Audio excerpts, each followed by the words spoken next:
എൻ്റെ പേര് റെമി സജീവ്. ഞാൻ കോട്ടയം ANDR ഇടവകയിൽ നിന്ന് വരുന്നു. ഞാൻ എൻ്റെ മോന് വേണ്ടി സാക്ഷ്യം പറയാൻ വേണ്ടിയാണ് ഇവിടെ നിൽക്കുന്നത്. ഞാൻ 2019 ഏപ്രിലാണ് ഉടമ്പടി എടുത്തത്. എൻ്റെ മോനൊരു രോഗസൗഖ്യത്തിൻ്റെ സാക്ഷ്യമാണ്. അവൻ പോളണ്ടിലാണ് പഠിക്കുന്നത്. അവൻ ഇവിടുന്ന് പോയി കുറച്ച് ദിവസങ്ങൾക്ക് ശേഷം ഇവനങ്ങ് തലവേദന തുടങ്ങി ഇവന് ഭയങ്കരമായിട്ട് തലവേദന സിവിയറായിട്ട് വന്നു. ഇവന് ബോധം കെട്ട് വീഴുന്ന ഒരു രീതിയായി. അവന് മെഡിസിനൊന്നും അവിടെ ഹോസ്പിറ്റലിൽ നിന്ന് അവരങ്ങനെയൊന്നും കൊടുക്കത്തില്ല. ഒരു പാരസെറ്റമോളോ അങ്ങനെ വല്ലതും കൊടുക്കുകയുള്ളൂ. ഇവന് അവിടെ നേഴ്സിംഗ് ആണ് പഠിക്കുന്നത്. അവർ പ്രാക്ടിക്കലിൻ്റെ സമയത്ത് ഇവന് തലവേദന ഉണ്ടായി. തലവേദന അങ്ങ് തുടങ്ങും, പിന്നെ അങ്ങ് കൂടിയിട്ട് ഇവനങ്ങ് ബോധം കെട്ട് വീഴും. ഇതായിരുന്നു. അവർ പറഞ്ഞു, ഇനി ഇതിങ്ങനെയാണെങ്കിൽ മുന്നോട്ട് കൊണ്ടുപോകാൻ സാധിക്കത്തില്ല, നേഴ്സിംഗ് ആണ് നീ പഠിക്കുന്നത്. അങ്ങനെ ഇവനൊരു പാർട്ട് ടൈം ജോബ് ഉണ്ടായിരുന്നു. അവനത് യൂബർ ഓടുമായിരുന്നു. അങ്ങനെ സ്കൂട്ടറിലായിരുന്നു പോയിക്കൊണ്ടിരുന്നത്. ഇങ്ങനെ ഒരു ദിവസം ഇവൻ സ്കൂട്ടറിൽ പോയിക്കൊണ്ടിരുന്നപ്പം തലവേദന ഇങ്ങനെ വന്നു. അവൻ പെട്ടെന്ന് സ്കൂട്ടറിൽ നിന്ന് ബോധം കെട്ട് താഴെ വീണു. അങ്ങനെയായി. പിന്നെ ഞങ്ങളിവിടെ പാലാ മെഡിസിറ്റി ഹോസ്പിറ്റലിൽ ചെന്നു. ഡോക്ടറോട് കാര്യങ്ങൾ പറഞ്ഞു. ഞാൻ എൻ്റെ ഹസ്ബൻഡും കൂടെ പോയി. അത് കഴിഞ്ഞപ്പോൾ ഇവൻ്റെ മൂക്കിൽ നിന്ന് ബ്ലഡ് വരാൻ തുടങ്ങി. അവന് വായിൽ നിന്ന് ചുമയ്ക്കുമ്പോൾ ബ്ലഡ് വരുന്നു. ബാത്റൂമിൽ പോകുമ്പോൾ ടോയ്ലറ്റിൽ പോകുമ്പോൾ ബ്ലഡ് വരുന്നു. ഇങ്ങനെയായി. ഇതായപ്പോൾ ഇവന് പാർട്ട് ടൈം ജോബ് ചെയ്യാൻ പറ്റാതെ വന്നു. ഇവന് സ്കൂട്ടറിൽ നിന്ന് വീഴുന്ന കാരണം തലവേദന കാണും. അത് വേണ്ടെന്ന് വെച്ചിട്ട് ഇവന് വേറൊരു അടുത്ത് ജോലി ചെയ്യുമായിരുന്നു പാർട്ട് ടൈമായിട്ട്. അവിടെ ചെന്നപ്പോൾ ഇവനറിയാതെ പോലെ മൂക്കിൽ നിന്ന് ബ്ലഡ് ഇങ്ങനെ പോവുക. അപ്പോൾ അവർ പറഞ്ഞു, ഇതിപ്പോൾ ഇങ്ങനെയാണെങ്കിൽ ഞങ്ങൾക്ക് പറ്റത്തില്ല, നിൻ്റെ മെഡിക്കലായിട്ട് ഒന്നും കൂടെ നീ ചെക്ക് ചെയ്യണം. അങ്ങനെയാണ് ഞങ്ങൾ മെഡിസിറ്റി ഹോസ്പിറ്റലിൽ വന്ന് ഡോക്ടറോട് പറഞ്ഞപ്പോൾ ഡോക്ടർ പറഞ്ഞു, ഈ ബ്ലഡ് ഇങ്ങനെ കണ്ടിന്യൂസ് ആയിട്ട് വരുന്നുണ്ടെങ്കിൽ ഒന്നുകിൽ കൊച്ച് നാട്ടിലോട്ട് വരണം, അല്ലെങ്കിൽ ഞാനൊരു ടെസ്റ്റിനെ കുറിച്ച് തരാം, നിങ്ങളത് അവിടെ ചെയ്യാൻ പറഞ്ഞു. അങ്ങനെ അങ്ങോട്ട് അയച്ച് ഞങ്ങൾ കൊടുത്തു. പക്ഷേ അവർ പറഞ്ഞു, ഇവിടുത്തെ ഡോക്ടറുടെ ഒന്നും പറ്റത്തില്ല, ഒന്നെങ്കിൽ ഇവിടെ ആദ്യം മുതലേ ട്രീറ്റ് ചെയ്യണം. അങ്ങനെ ട്രീറ്റ് ചെയ്യണമെങ്കിൽ നമുക്ക് ഇവർക്ക് മെഡിക്കൽ ഇൻഷുറൻസ് അങ്ങനെയുള്ള കാര്യങ്ങളൊക്കെ വേണം, അല്ലെങ്കിൽ നമുക്ക് ഒത്തിരി പൈസയും 1.5 ലക്ഷം രൂപയൊക്കെ ആവും. അന്നേരം പിന്നെ ഞങ്ങളോട് ഡോക്ടറോട് വിളിച്ചപ്പോൾ ഡോക്ടർ പറഞ്ഞു, എത്രയും പെട്ടെന്ന് നാട്ടിലോട്ട് കയറി വാ, ടെസ്റ്റുകളെല്ലാം ചെയ്യണം, പ്ലേറ്റ്ലെറ്റ് കൗണ്ട് അങ്ങനെയുള്ളതെല്ലാം നോക്കണം, അതുകൊണ്ട് നാട്ടിലോട്ട് കയറി വരാൻ പറഞ്ഞു. പക്ഷേ ഇവൻ്റെ ക്ലാസ് ഉള്ളത് കൊണ്ട് അങ്ങനെ അവരവിടെ ഇവിടുന്ന് അങ്ങോട്ട് ലീവ് കൊടുക്കത്തില്ല. കഴിഞ്ഞ 2024 ഏപ്രിലാണ് ഇവന് നേഴ്സിങ്ങിനായിട്ട് പോളണ്ടിന് പോകുന്നത്. അതുകൊണ്ട് അവർ പറഞ്ഞു, ക്ലാസ് കംപ്ലീറ്റ് ആകാതെ പോകാൻ പറ്റത്തില്ല. പിന്നെ ഫസ്റ്റ് ഇയർ എക്സാം അവരെ നോക്കി നിന്നു. ഇതെല്ലാം മാതാവിൻ്റെ ഉപ്പും തൈലവും തേനും ഞാൻ കൊടുത്തു വിട്ടിട്ടുണ്ടായിരുന്നു. ഇവന് ഉടമ്പടി എടുത്തതാണ്, അത് ഇവന് ഉപയോഗിക്കുന്നുണ്ടായിരുന്നു. അങ്ങനെ അവന് കുറച്ച് ദിവസങ്ങളും കുറച്ച് മാസങ്ങൾ ഇവരങ്ങൾ പിടിച്ചു നിന്നു. ക്ലാസ്സിൽ പോകണം. അങ്ങനെയായി.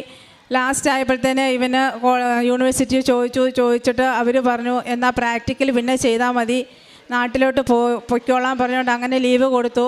അവൻ കഴിഞ്ഞ മാസം നാട്ടിൽ വന്നു. നാട്ടിൽ വന്നിട്ട് ഹോസ്പിറ്റൽ വഴിയായിരുന്നു പാലാ മെഡിസിറ്റി പോയി എല്ലാ ചെക്കപ്പുകളും ചെയ്തു. മാതാവിൻ്റെ അനുഗ്രഹം കൊണ്ട് ഞങ്ങളോടുള്ള ഈശോയുടെ സ്നേഹം കൊണ്ടും ഈശോ ഒരു കുഴപ്പവും ഇവന് വരുത്തിയില്ല. ഇവൻ്റെ തലവേദന പക്ഷേ മാറുന്നില്ല. വീണ്ടും ഞങ്ങൾ ഹോസ്പിറ്റലിൽ പോയി. അപ്പോൾ അവർ പറഞ്ഞു, ഇനി ചെയ്യാനുള്ളത് ഒരു ഉറക്കി കിടത്തിയിട്ടുള്ള ഒരു ടെസ്റ്റ് മാത്രമേ ഉള്ളൂ, EG എന്ന് പറഞ്ഞത്. ബ്രെയിനിൻ്റെ അകത്ത് എന്തെങ്കിലും പ്രശ്നമുണ്ടോ എന്ന് നോക്കാനാണ്. സിവിയറായിട്ട് തലവേദന വരുന്നുണ്ട്. അപ്പം ഞാൻ അമ്മയോട് പറഞ്ഞു, അമ്മേ, എൻ്റെ കുഞ്ഞിനൊന്നും വരുത്തരുതേ, അവനവിടെ ആരുമില്ല, അവന് ഇവിടെ വന്ന് ട്രീറ്റ്മെൻറ്റ് ചെയ്തിട്ട് അവൻ്റെ 1 വർഷത്തെ പഠിത്തം പിന്നെയും പോകുമല്ലോ, അതുകൊണ്ട് മാതാവേ അങ്ങ് അവനെ എന്താ പറയുന്ന അറിയത്തില്ല. ഞാൻ അങ്ങനെ അങ്ങ് പ്രാർത്ഥിച്ചു. അപ്പം മാതാവ് എനിക്കൊരു വചനം പറഞ്ഞു തന്നത്, അവൻ പറയുന്നത് പോലെ ചെയ്യുക. ഈശോയോട് ചോദിച്ചു, നീ ചെയ്യാൻ പറഞ്ഞു. ഈശോയോട് പറഞ്ഞു, ഞാൻ ഇതുപോലത്തെ ഒരു മാതാവിനെ ഇവിടുന്ന് വാങ്ങിച്ചുകൊണ്ട് പോയിട്ടുണ്ട്. ഞാൻ അവിടെ മാതാവിൻ്റെ മുന്നിൽ മുട്ടുകുത്തി നിന്ന് രാവിലത്തെ പ്രാർത്ഥനയ്ക്ക് കരഞ്ഞു പ്രാർത്ഥിച്ചു, എൻ്റെ അമ്മേ, എൻ്റെ കുഞ്ഞിനൊന്നും വരുത്തരുതേ, അവന് ഞങ്ങൾക്ക് എന്താ ചെയ്യേണ്ടതെന്ന് അറിയത്തില്ലാതെ ഞങ്ങളങ്ങ് പ്രാർത്ഥിക്കാൻ തുടങ്ങി. പ്രാർത്ഥിച്ചു. എന്തായാലും ഞങ്ങൾ ലാസ്റ്റ് ഇവിടെ കഴിഞ്ഞ 2 ആഴ്ച മുമ്പ് ഞാനിവിടെ ഉടമ്പടി പുതുക്കാൻ വന്നു. ഇവൻ്റെ ഉടമ്പടി പുതുക്കണം. അങ്ങനെ ഞങ്ങൾ ഇവിടെ വന്നപ്പോഴത്തേനും ഞാൻ ഇവിടുത്തെ സിസ്റ്ററിനോട് പറഞ്ഞു, സിസ്റ്ററെ ഇങ്ങനെയാണ്, എനിക്ക് സാക്ഷ്യം പറയണം. അന്നേരം പറഞ്ഞു, ഇവൻ്റെ അവസാനത്തെ ടെസ്റ്റിൻ്റെയും കൂടെ റിസൾട്ട് കണ്ടിട്ട് മാത്രമേ സാക്ഷ്യം പറയാൻ പറ്റത്തുള്ളൂ എന്ന് പറഞ്ഞു. അങ്ങനെ ഞാൻ ജോസഫ് അച്ഛനെ വന്ന് കഴിഞ്ഞ 2 ആഴ്ച മുമ്പ് ഇവിടെ ബ്ലെസ്സിങ് വാങ്ങിച്ച് കഴിഞ്ഞ് പോയിട്ടാണ് ഞങ്ങൾ ടെസ്റ്റിന് പോയത്. അത് റെയറായിട്ടുള്ള ഒരു ടെസ്റ്റാണ്. ആദ്യം 12 മണി വരെ ഉറങ്ങാതിരിക്കണം. അത് കഴിഞ്ഞിട്ട് രാത്രി 12 മണി വരെ ഉറങ്ങാതിരിക്കുക. അത് കഴിഞ്ഞിട്ട് പിന്നെ 5 മണി വരെ ഉറങ്ങുക വെളുപ്പിനെ. അത് കഴിഞ്ഞിട്ട് വന്നിട്ടാണ് ടെസ്റ്റ് ചെയ്യുന്നത്, ബ്രെയിനിൻ്റെ അകത്ത് പ്രശ്നങ്ങളുണ്ടോ എന്നറിയാൻ. അങ്ങനെ പോയി ഞങ്ങൾ ടെസ്റ്റ് ചെയ്തു. ആ ടെസ്റ്റിൻ്റെ സമയത്ത് മുഴുവൻ ഞാൻ മാതാവിനോട് പ്രാർത്ഥിച്ചുകൊണ്ടിരുന്നു, ഈശോയോടും പ്രാർത്ഥിച്ചുകൊണ്ടിരുന്നു. എന്തായാലും ആ ടെസ്റ്റിൻ്റെ അകത്ത് നോർമൽ എന്നാണ് വന്നത്, ഒരു പ്രശ്നങ്ങളുമില്ല. അങ്ങനെ ഈശോയ്ക്കും മാതാവിനും 1000 നന്ദി. പിന്നെ ഇവന് ന്യൂസിലാൻഡിന് പോകാനായിരുന്നു ആദ്യം വെച്ചത്. അത് 2 പ്രാവശ്യം റിജക്ഷനായി പോയായിരുന്നു. അത് കഴിഞ്ഞപ്പോഴത്തേനും മാതാവ് തന്നെ എന്നോട് പറഞ്ഞു, അവനെ ന്യൂസിലാൻഡിന് നീ വിടണ്ട. അത് കഴിഞ്ഞിട്ടാണ് ഞങ്ങൾ പോളണ്ടിന് ഇങ്ങനെ വിട്ടത്. അത് 1.5 മാസം കൊണ്ട് മാതാവ് എല്ലാം നടത്തി തന്നു. ഇവൻ കഴിഞ്ഞ ഏപ്രിൽ പോയി. പക്ഷേ ഇവനൊരു തെറ്റ് ചെയ്തത്, ഇവൻ ഇവിടെ വന്ന് സാക്ഷ്യം പറയാതെയാണ് പോയത്. അത് വിസ വന്നിട്ട് 4ാമത്തെ ദിവസം ഇവന് പോകണമായിരുന്നു. അതുകൊണ്ട് വരാൻ സമയമില്ല എന്ന് പറഞ്ഞുകൊണ്ട് ഞാൻ ഇനി വരുമ്പം പറഞ്ഞോളാം അമ്മയെന്ന് പറഞ്ഞിട്ട് അങ്ങ് പോയി. ഞാൻ പറഞ്ഞു, എന്നിട്ട് അവനങ്ങ് പോവുകയും ചെയ്തു. അവിടെ ചെന്ന് കഴിഞ്ഞിട്ടാണ് ഈ പ്രശ്നങ്ങൾ മുഴുവൻ ഇവനുണ്ടാകുന്നത്. എനിക്കറിയാം മാതാവ് ഇവനെ ഇവിടെ കൊണ്ടുവന്ന് ഇവന് സാക്ഷ്യം പറയിപ്പിക്കാൻ വേണ്ടി തന്നെ ഇവന് ഇത്രയും ഹെൽത്ത് ഇഷ്യൂസ് ഉണ്ടായതാണ്. ഇപ്പം അവൻ്റെ പ്രശ്നങ്ങളൊന്നുമില്ല. നാളെ രാത്രി, അത് വ്യാഴാഴ്ച വെളുപ്പിന് അവൻ തിരിച്ച് പോളണ്ടിന് പോവുകയാണ്. ഇത്രയും അനുഗ്രഹങ്ങൾ തന്ന അമ്മ മാതാവിന് ഈശോയ്ക്ക് നന്ദി. പിന്നെ എനിക്ക് എൻ്റെ 3 മക്കളാണ്. അതിൽ ഇളയ മോള്, മൂത്തവൻ UK-ൽ, ഇവൻ 2ാമത്തേത്. ഇളയ മോള് വയ്യാത്തതാണ്. അതെനിക്ക് ഈശോ തന്ന സഹനമാണ്. ബാക്കി ജിത്തു പറയും. എൻ്റെ പേര് ജിത്തു.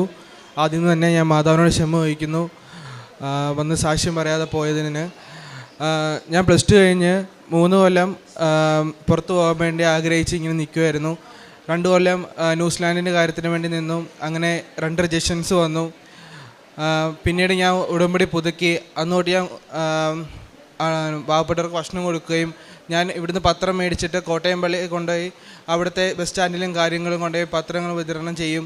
അങ്ങനെയായിരുന്നു. അങ്ങനെ 1.5 മാസത്തിന് ശേഷം എനിക്ക് പോളണ്ടിലോട്ടുള്ള വിസ വന്നു. അങ്ങനെ ഞാൻ പോളണ്ടിലോട്ട് പോയി. അന്ന് ഞാൻ ചെയ്തത് മാതാവിൻ്റെ അടുത്ത് വന്ന് സാക്ഷ്യം പറയാതെ പോയതാണ് ഏറ്റവും വലിയ തെറ്റ്.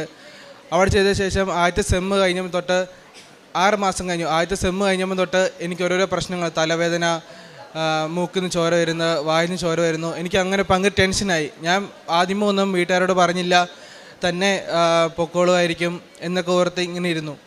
പിന്നീട് ആദ്യമേ എനിക്ക് തലയിറങ്ങി വീണപ്പം എൻ്റെ ചുറ്റിനും ആരുമില്ല. ഒരു ചേട്ടനാണ് എന്നെ കണ്ടത്. ഞാൻ കട്ടിലിൽ ഇരിക്കുമായിരുന്നു. കട്ടിലിൽ നിന്ന് താഴോട്ട് വീണു. മീൻസ് ഹോസ്റ്റലായിരുന്നു. ഒരു റൂമിൽ 6 പേരായിരുന്നു. അങ്ങനെ ഒരു ചേട്ടൻ വന്ന് ഓടി വന്ന് എന്നെ എടുത്തു. അവർക്കൊന്നും അറിയത്തില്ല ഞാൻ എന്ത് മെഡിസിൻ കഴിക്കണമെന്നും കാര്യങ്ങളൊന്നും. പിന്നീട് കുറച്ച് കഴിയുമ്പോൾ ഞാൻ ഓട്ടോമാറ്റിക്കലി എനിക്ക് ബോധം വന്നു. അങ്ങനെ തുടർച്ചയായി 3ഓ 4ഓ തവണ ഇങ്ങനെ വന്നുകൊണ്ടേയിരുന്നു. അതിനിടയ്ക്ക് ബ്ലഡ് വരുന്നു. അങ്ങനെ കുറേ പ്രശ്നങ്ങളായിരുന്നു. പിന്നെ ഊബർ ഓടുന്ന സമയത്ത് ആദ്യത്തെ തവണ ഞാൻ ബോധം കെട്ട് വീണുപോയി. അതിനുശേഷം എനിക്ക് പേടിയായി. അമ്മ രാവിലെ എനിക്ക് ഇവിടുത്തെ പ്രാർത്ഥനയുടെ ലിങ്ക് എനിക്ക് അയച്ചു തരും. ഞാൻ ഈ പ്രാർത്ഥന ലിങ്ക് കേട്ടോണ്ടാണ് എല്ലാ ദിവസവും ഞാൻ ഊബർ ഓടാൻ പോകുന്നത്. ഊബർ ഓടാന്ന് പറയുമ്പോൾ 7 മണിക്കൂർ 8 മണിക്കൂറൊക്കെ ഇത് ഫുഡ് ഡെലിവറിയാണ്. ഞാൻ ഓടിക്കൊണ്ടേയിരിക്കും. ആ സമയത്ത് അച്ഛൻ്റെ പ്രഭാഷണം മാത്രമായിരിക്കും ഒരു ചെവി ഞാൻ കേട്ടോണ്ടിരിക്കുന്നത്. അച്ഛൻ്റെ പ്രഭാഷണം കേൾക്കുന്ന ദിവസം എനിക്ക് വലിയതായിട്ടൊന്നും സംഭവിക്കത്തില്ല. ഞാൻ ഓട്ടോമാറ്റിക് വീട്ടിലോട്ട് തിരിച്ചു വരും. അങ്ങനെ തുടർച്ചയായി എനിക്ക് മനസ്സിലായി മാതാവ് എൻ്റെ കൂടെ പ്രാർത്ഥിച്ചാൽ മാതാവ് എൻ്റെ കൂടെ എപ്പോഴും കാണും. പക്ഷേ ഞാൻ അങ്ങനെ എപ്പോഴും പ്രാർത്ഥിക്കുന്ന അങ്ങനെ ഒരാളല്ല. പിന്നെ അങ്ങനെ ഇവിടെ വന്നു. എനിക്ക് ഒരു 20 ദിവസത്തെ ലീവ് വന്നു. കോളേജിൽ നിന്ന് പോയി മെഡിക്കൽ സർട്ടിഫിക്കറ്റ് കറക്റ്റാക്കി വാ, ഇല്ലെങ്കിൽ നിനക്ക് പിന്നീട് പഠിക്കാൻ പറ്റുമല്ലെന്ന് പറഞ്ഞു. ഇല്ലെങ്കിൽ വേറെ കോഴ്സ് എടുക്കണം. എനിക്ക് 1 മാസത്തിനോടെ ഉള്ളൂ ഇനി വിസ. അപ്പോൾ ഇവിടെ വന്നു. മെഡിക്കലൊക്കെ ഓക്കെയാണ്. ഇനി ആ സർട്ടിഫിക്കറ്റ് എനിക്ക് കാണിച്ചാൽ മതി. ഇത്രയൊക്കെ അനുഗ്രഹിച്ച മാതാവിനും ദൈവത്തോട് 1000 നന്ദി ഞാൻ പറയുന്നു. കാരുണ്യപ്രവൃത്തിയായിട്ട് ചെയ്യുന്നത് ഞങ്ങൾ എല്ലാ ശനിയാഴ്ചയും ഞങ്ങളുടെ കോൺവെൻറ്റിൽ അഗതി മന്ദിരമാണ്. അവിടെ എല്ലാ ശനിയാഴ്ചയും ഭക്ഷണം കൊടുക്കുന്നുണ്ട്. പിന്നെ ഞങ്ങൾ കുറച്ച് പേര് ഗ്രൂപ്പായിട്ട് ചേർന്ന് എല്ലാ മാസവും ഞങ്ങൾ പൊതിച്ചോറ് കൊടുക്കും. പിന്നെ പത്രം ഞങ്ങൾ വിതരണം ചെയ്യുന്ന ഹോസ്പിറ്റലുകളിലും പിന്നെ ഞങ്ങളുടെ പൊതുമേഖലാ സ്ഥാപനങ്ങളിലും അങ്ങനെയുള്ള സ്ഥലങ്ങളിലെല്ലാം ഞങ്ങൾ ചെയ്യുന്നുണ്ട്. ആത്മീയമായിട്ട് ഒത്തിരി അനുഭവങ്ങൾ ഞങ്ങൾക്കുണ്ട്. പ്രാർത്ഥനയും കാര്യങ്ങളും എല്ലാം വീട്ടിൽ കൂടുതലായിട്ടും ഉണ്ട്. വെളുപ്പിനെ എഴുന്നേറ്റ് ഞങ്ങൾ 2 പേരും 5:30-ക്കത്തെ പ്രാർത്ഥനകൾ കൂടുന്നുണ്ട്. ഞാനും എൻ്റെ ഹസ്ബൻഡും അച്ഛൻ എന്ന് തുടങ്ങിയോ അന്ന് തൊട്ട് ഇന്ന് വരെ എല്ലാ ദിവസവും ഞങ്ങൾ പ്രാർത്ഥന കൂടുന്നുണ്ട്. പിന്നെ ഇത്രയും തന്ന ഈശോയ്ക്കും ദൈവമാതാവിനും 1000 നന്ദി പറയുന്നു. യെശയ്യാ പ്രവാചകൻ്റെ പുസ്തകം 48:10 മുതലുള്ള തിരുവചനങ്ങൾ അരുളി ചെയ്യുന്നു. ഞാൻ നിന്നെ ശുദ്ധീകരിച്ചു, എന്നാൽ വെള്ളി പോലെയല്ല. കഷ്ടതയുടെ ചൂളയിൽ നിന്നെ ഞാൻ ശോധന ചെയ്തു, എനിക്ക് വേണ്ടി. അതെ, എനിക്ക് വേണ്ടി മാത്രമാണ് ഞാനിത് ചെയ്യുന്നത്. ഇവിടെ റെമി സജീവ് തൻ്റെ മകൻ ജിത്തുവും ഒന്നിച്ച് ജിത്തുവിനുണ്ടായ ആരോഗ്യ പ്രശ്നങ്ങൾ, ഈ മകനും ഉടമ്പടി എടുത്ത് ഇവിടെ നിന്ന് പോയ മകനാണെന്നും അമ്മ വീണ്ടും ഈ മകനെ കാണാൻ ആഗ്രഹിച്ചത് എങ്ങനെയാണെന്നുമൊക്കെയാണ് നാം ഇവിടെ അനുഭവ സാക്ഷ്യത്തിലൂടെ കേട്ടത്. തൻ്റെ ആരോഗ്യ പ്രശ്നങ്ങൾ തന്നെ വീണ്ടും ഇവിടെ കൊണ്ടുവന്നു. ഇന്ന് അമ്മയുടെ തിരുനടയിൽ ഈശോയെ മഹത്വപ്പെടുത്തി സാക്ഷ്യം പങ്കുവയ്ക്കുകയാണ്. തൻ്റെ ആരോഗ്യ പ്രശ്നങ്ങളെല്ലാം തനിക്ക് മാറിയതായും ഇവിടെ വരുമ്പോൾ മുതൽ പിന്നീട് എല്ലാ ടെസ്റ്റും നോർമലാണ്. അവിടെ എന്തൊക്കെയായിരുന്നു ഈ മകൻ അനുഭവിച്ചു കൊണ്ടിരുന്നതെന്നൊക്കെ നാം കേട്ടു. എന്നാൽ ഇവിടുത്തെ ചെക്കപ്പിലൊക്കെ യാതൊരു വിധത്തിലുള്ള പ്രോബ്ലംസും ഇല്ല. ഉടമ്പടി നേർച്ച വസ്തുക്കൾ ഉപയോഗിക്കുന്നു. അങ്ങനെ ഇത് പരിശുദ്ധ അമ്മ തന്നെ തനിക്ക് നൽകിയ രോഗസൗഖ്യമാണെന്ന് ഇന്ന് ജിത്തുവും പറയുകയാണ്, ഈശോയെ പ്രഘോഷിക്കുകയാണ്. തൻ്റെ ജീവിതം അതിലൂടെ തനിക്ക് കുറച്ച് ബോധ്യങ്ങൾ കിട്ടി. തൻ്റെ ആത്മീയ ജീവിതത്തിലൊക്കെ മാറ്റങ്ങൾ താൻ തന്നെ വരുത്തി. ബഹുമാനപ്പെട്ട VP ജോസഫ് അച്ഛൻ്റെ ഉടമ്പടി ധ്യാനങ്ങൾ, അത് താൻ കേൾക്കുമ്പോഴൊക്കെ തനിക്ക് കിട്ടുന്ന ആത്മീയ ബലം, സമാശ്വാസം, ഇതൊക്കെ തനിക്ക് പുത്തൻ അനുഭവങ്ങളായിട്ട് തൻ്റെ ജീവിതത്തിൽ ദൈവം കൂട്ടിച്ചേർത്തു എന്നൊക്കെ ജിത്തുവും പങ്കുവയ്ക്കുകയാണ്. തങ്ങൾക്ക് ലഭിച്ച കൃപകൾക്ക് ഈ കുടുംബം നന്ദി പറയുമ്പോൾ നമുക്കും കരങ്ങളടിച്ച് ഈശോയ്ക്കും അമ്മയ്ക്കും നന്ദി പറയാം. യേശുവെ നന്ദി, യേശുവെ സ്തുതി, യേശുവെ ആരാധന. അത്യപൂർവ ദൈവാനുഭവങ്ങൾ ഇനി നിങ്ങൾക്കും സ്വന്തം. ഈ യൂട്യൂബ് ചാനൽ ഇതുവരെ സബ്സ്ക്രൈബ് ചെയ്തിട്ടില്ലെങ്കിൽ ഇപ്പോൾ തന്നെ സബ്സ്ക്രൈബ് ചെയ്യുക. ഈ വീഡിയോ ഇപ്പോൾ തന്നെ നിങ്ങളുടെ സുഹൃത്തുക്കൾക്ക് ഷെയർ ചെയ്തുകൊണ്ട് കർത്താവിൻ്റെ പ്രേക്ഷിതരാകുക.